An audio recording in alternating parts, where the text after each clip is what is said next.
Samuel était un jeune garçon pauvre qui vivait seul avec sa grand-mère malade dans un petit quartier défavorisé. Il n'avait pas grand-chose à part sa foi en Dieu et un rêve immense: réussir à l'école pour offrir une vie meilleure à celle qui l'avait élevé. Un jour, il obtint une bourse pour étudier à l'université de Paris. Pour lui, c'était un miracle, un signe du ciel. Mais très vite, il comprit que ce monde n'était pas fait pour lui. Les autres étudiants arrivaient en voiture, portaient des vêtements de marque, mangeaient dans les restaurants du campus. Lui, il portait toujours les mêmes habits, arrivait souvent en retard et ne mangeait rien à la pause. Chaque soir, il rentrait à pied, le cœur serré, mais rempli d'espérance. Sa professeure de mathématiques, Madame Lenoir, ne le portait pas dans son cœur. À chaque fois qu'elle le voyait entrer en classe, essoufflé et transpirant, elle fronçait les sourcils. Encore en retard, Samuel? Un jour, ta paresse te coûtera cher, disait-elle souvent. Samuel baissait la tête sans oser répondre. Comment aurait-il pu lui expliquer qu'avant de venir, il devait aider sa grand-mère à se lever, lui donner ses médicaments et attendre qu'elle aille un peu mieux avant de partir?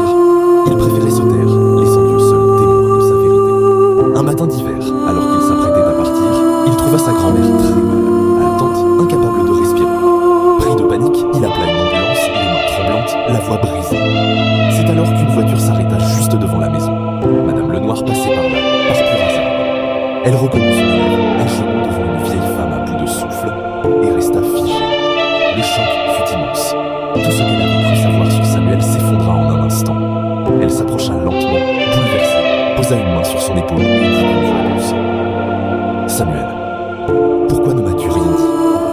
Le garçon releva la tête, les yeux pleins de larmes. Il n'eut pas la force de parler. Elle sortit alors un morceau de pain de son sac et le lui tendit, comme un geste d'excuse et de compassion. Tiens, mange un peu, murmura-t-elle, les larmes aux yeux. Pardonne-moi d'avoir mal jugé ton silence. Ce jour-là, quelque chose changea dans le cœur de Madame Lenoir. Dès lors, chaque fois que Samuel entrait en classe, même en retard, elle lui souriait. Elle ne voyait plus un étudiant négligent, mais un garçon courageux qui se battait contre la vie sans jamais perdre sa foi. Et Samuel, lui, continua de marcher à pied, de prier et d'aimer sa grand-mère comme avant. Mais cette fois, il savait qu'au moins une âme sur terre avait enfin compris son histoire.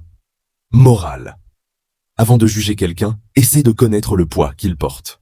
Parfois, ceux qui arrivent en retard ne fuient pas la vie. Ils se battent simplement pour la garder debout.